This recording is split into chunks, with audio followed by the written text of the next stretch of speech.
The Selfish Path to Romance. Download Chapter 1 for free at drkenner.com. This is a call from a woman who is preschooler, kicks, bites, and screams at the teacher, and she's asking, what should she do? Dr. Kenner, my question is this. My stepdaughter is 4, almost 5 years of age, and she she's a very bright child and very smart, but she continually gets into trouble at her preschool. She screams at the teacher. She messes with the other kids at nap time. She kicks and she bites and just creates a big problem and makes it really hard to be around her. We have tried the positive reinforcement. We've tried removal of her toys. We've tried spankings. We've tried standing in the corner. And we are at our wits' end because she just continues. And we know that she can behave because every now and then she will have 2, 3, 4 good days. And she realizes the advantages of being good, but then, she continues to act badly. If you could give me some advice, I would appreciate it. Okay, she's acting badly. Why? Why do any of us act badly? My guess is at her young age, 4 or 5 years old, she's angry. Something's going on in her life that feels terribly unfair, and in a 4 or 5-year-old's mind, they may not have the full context. They may not know how to process it. For example, she's your stepdaughter, meaning where's her mom? Is her mom in the picture? Is her mom involved? What happened during the divorce? What did she observe? What did she conclude about herself? Is she lovable or not? Is she wanted or not? What did she conclude about other people? Are they trustworthy or not? Will they turn on her? And what happens when she comes up against those themes with the little kids in her class? Does she think about it? Does she go on automatic pilot and just kick and bite and scream? Is she at wit's end? She needs to know how to... Hey, I got to interrupt this because we've got to pay some bills. 30 seconds, that's it. A very quick ad, and then Ellen will be back. Romance. I wish I knew more about what girls want from a relationship. Boy, I wish I knew more about what I want. Where's that ad I saw? Here it is. The Selfish Path to Romance, a serious romance guidebook. Download Chapter 1 for free at selfishromance.com and buy it at amazon.com. Huh. The Selfish Path to Romance. That is interesting. She needs to know how to understand herself, what's going on in those moments when she loses it. So when she gets punished, when you spank her, that doesn't help her figure out why she did what she did and how to correct it. It doesn't give her any guidance.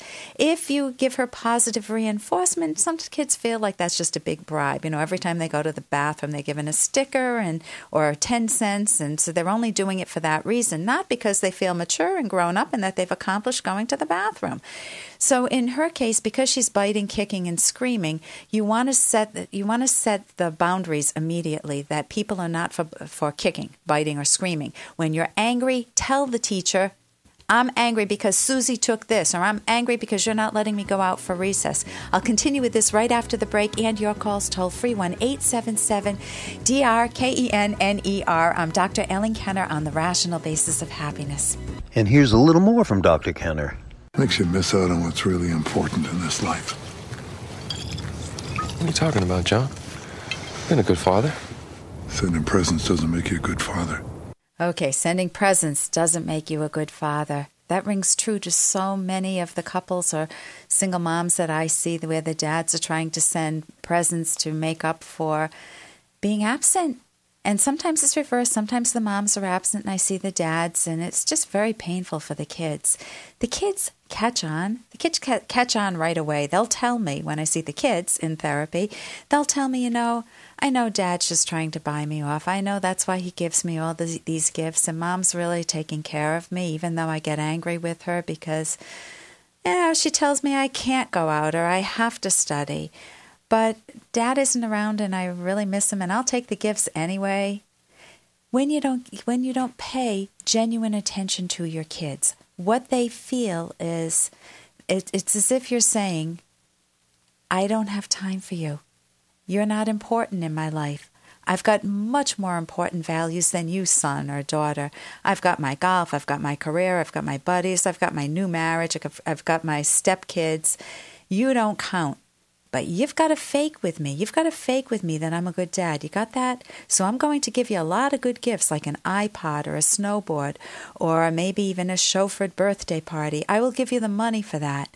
As long as you never name the issue that I'm not there for you, that I don't know what the heck's going on in your life and I don't really care.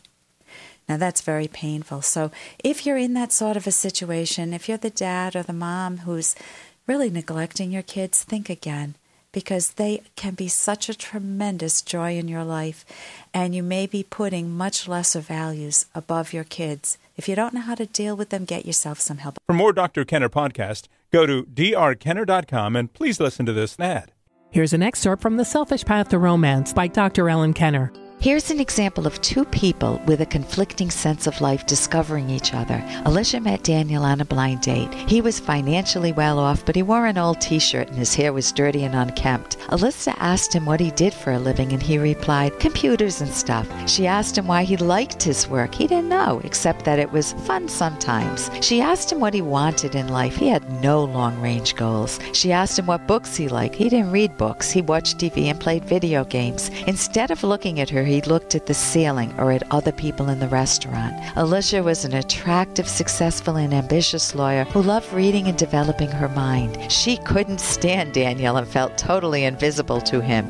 Being with Daniel, she felt as though he was from an alien universe. His sense of life was opposite to hers. You can download Chapter 1 for free at drkenner.com, and you can buy the book at amazon.com.